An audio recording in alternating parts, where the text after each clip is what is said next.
Halo semuanya, selamat datang di Shortcast Game Series. Shortcast Game Series ini adalah podcast monolog yang membahas seputar yang masih berhubungan dengan dunia game. Oke, gitu aja, gak usah banyak basa-basi, langsung aja kita ke cerita yang pertama, yaitu hero paling ikonik di Mobile Legends sampai dijadiin logo dari Mobile Legends itu sendiri. Siapa dia? Dia adalah Mia. Langsung aja kita ke ceritanya. Di balik hutan yang diselimuti oleh cahaya bulan, tersembunyi seorang pemanah yang membawa harapan. Mia, sang Moonlight Archer, ditakdirkan untuk menghadapi kegelapan yang mengancam dunia. Dengan busur legendarisnya, ia bertarung tanpa ragu demi kedamaian yang tak boleh sirna. Di sudut dunia yang damai, tersembunyi di balik pepohonan yang menjulang tinggi, terdapat sebuah hutan sakral yang dikenal sebagai Moonlight Forest. Disinilah ras Moon Elf tinggal, hidup berdampingan dengan alam di bawah sinar bulan yang abadi. Kedamaian menyelimuti tempat ini, menjadikannya surga tersembunyi bagi mereka yang percaya pada harmoni dan keseimbangan. Di antara kaum elf itu, lahirlah seorang gadis bernama Mia. Sejak kecil, ia telah menunjukkan bakat yang luar biasa dalam seni olahraga memanah. Matanya lebih tajam dari teman-teman sebayanya, dan tangannya mampu mengendalikan busur dengan ketepatan yang menakjubkan. Para Great Elders, tua bijak kaum elf, melihat potensi di dalam dirinya dan membimbingnya dalam latihan ketat di bawah sinar bulan. Malam demi malam, Mia berlatih tanpa mengenal lelah. Ia mempelajari setiap teknik, memahami arah angin, serta memperkuat refleksnya sehingga ia mampu menembakkan panah dengan kecepatan luar biasa tanpa meleset sedikit pun. Nah, dalam waktu singkat, ia menjadi salah satu pemanah terbaik di antara kaumnya. Ia dikenal sebagai bintang harapan bagi masa depan Moonlight Forest. Namun, kedamaian tidak bertahan lama. Di luar hutan, peperangan telah berkecamuk antara manusia dan orc.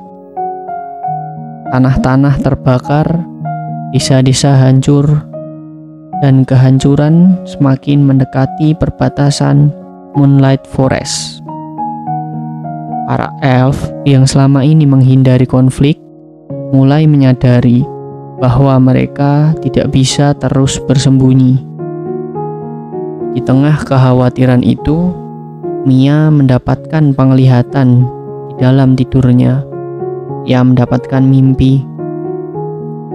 Dalam cahaya bulan yang bersinar lebih terang dari biasanya, ia melihat dirinya berdiri di garis depan pertempuran, bertarung melawan kegelapan yang mengancam dunia.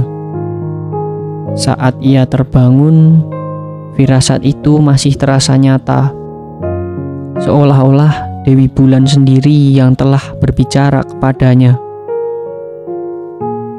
Tetua Agung memanggilnya ke hadapan mereka. Kita tidak bisa lagi hanya diam dan berharap perang tidak akan mencapai kita, kata salah satu dari mereka. Mia, kau harus menjadi pemimpin kita. Kau harus membawa harapan bagi ras kita dan menghentikan kegelapan yang semakin mendekat. Tanpa ragu, Mia pun menerima tanggung jawab diberikan kepadanya oleh tetua Moon Elf. Ia mengambil busur lunar, senjata legendaris yang hanya diberikan kepada pemanah terbaik di antara kaum Moon Elf. Dengan penuh tekad, ia bersumpah untuk melindungi rumahnya dari segala ancaman yang datang. Fajar belum menyingsing ketika pasukan orc menyerbu Moonlight Forest.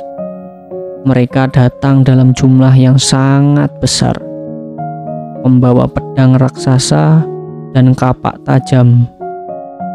Udara dipenuhi dengan raungan perang. Mereka yang menakutkan. Mia bersama pemanah elf yang lain segera bersiap di atas pepohonan, menunggu saat yang tepat untuk menyerang kaum orc. Saat komando diberikan, hujan panah melesat dari langit, menembus barisan musuh dengan presisi yang mematikan. Mia bergerak lincah di antara ranting-ranting pohon. Ia menembakkan panahnya dengan kecepatan yang luar biasa.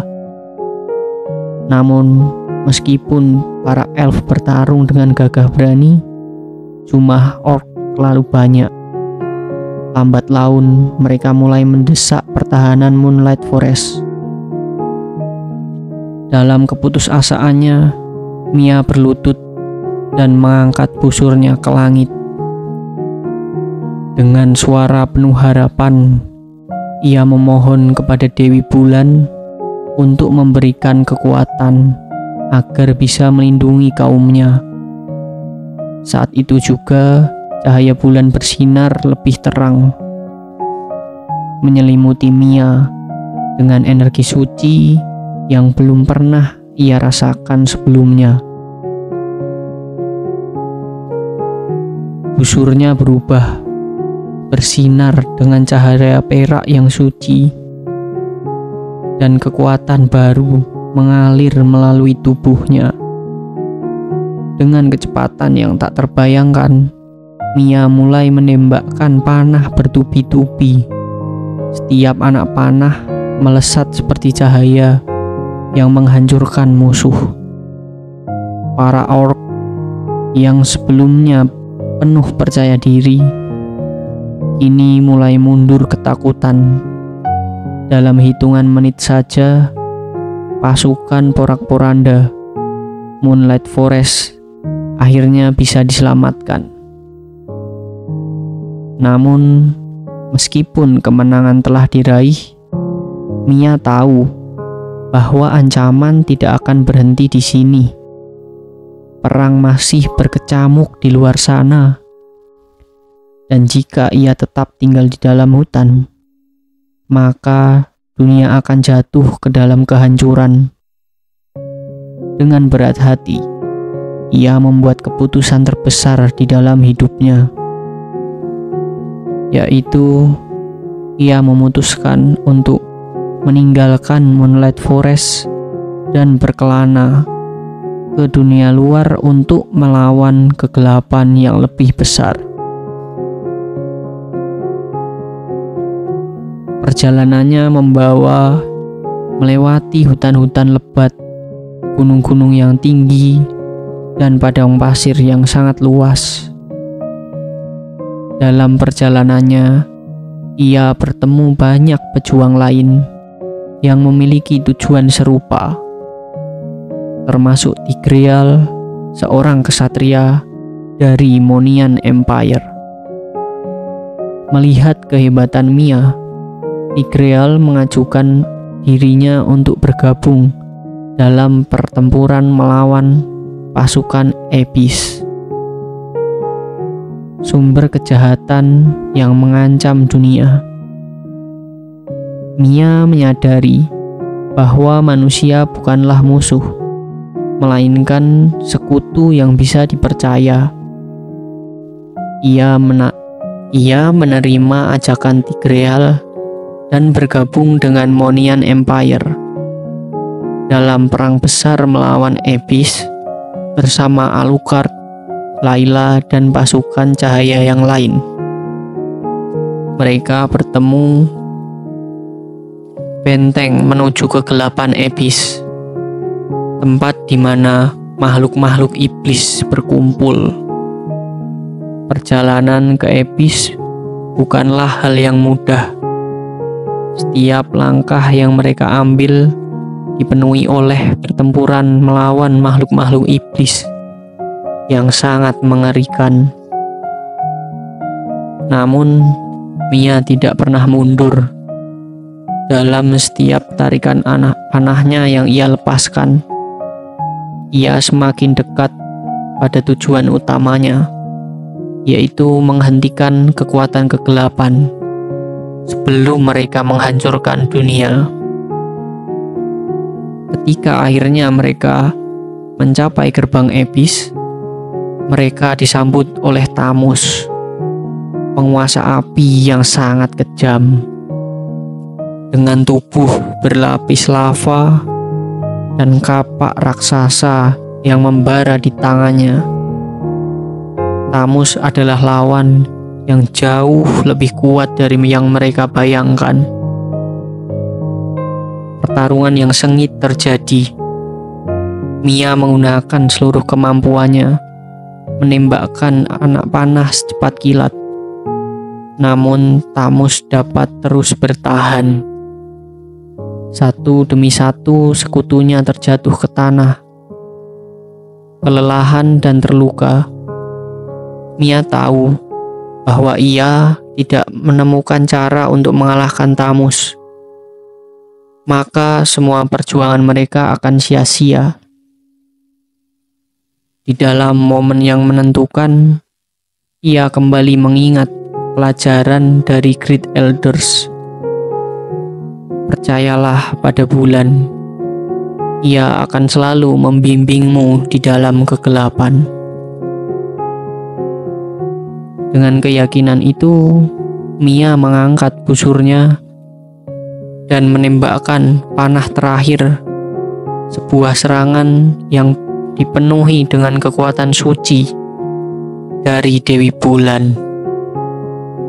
Panah itu melesat lurus ke arah Thamus, menembus tubuhnya dengan cahaya yang begitu terang, hingga seluruh Abyss bergetar dengan teriakan yang penuh dengan kemarahan.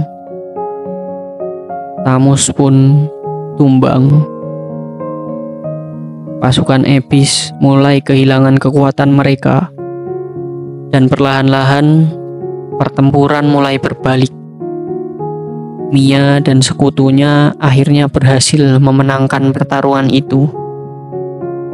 Meskipun kemenangan telah diraih, Mia sadar. Ia tahu bahwa tugasnya belum selesai. Abyss mungkin telah dikalahkan untuk sementara, tetapi kegelapan akan selalu mencoba bangkit kembali. Oleh karena itu, ia tidak kembali ke Moonlight Forest. Ia memilih untuk terus berkelana, memastikan bahwa kedamaian tetap terjaga di sudut dunia ini. Di bawah sinar bulan, Mia terus bergerak. Dengan busurnya yang selalu siap di tangannya, ia kini bukan hanya seorang pemanah dari kaum Moon Elf, tetapi seorang penjaga keseimbangan, seorang legenda yang akan selalu dikenang sebagai Moonlight Archer, sang pemanah cahaya bulan yang tidak akan pernah membiarkan kegelapan untuk menang. Meski pertempuran ini usai, perjalanan belum berakhir. Sang pemanah cahaya bulan akan terus melindungi dunia, karena di dalam kegelapan akan selalu ada harapan. terima kasih buat semua yang udah dengerin Shortcast Game Series episode Mia kali ini. Jika kalian ingin bahas hero-hero lain atau tokoh-tokoh lain dalam dunia game, kalian bisa komen di bawah. Terima kasih buat semua yang udah nonton. Jangan lupa like, komen, dan subscribe. Terima kasih, saya Alfian. Selamat tidur.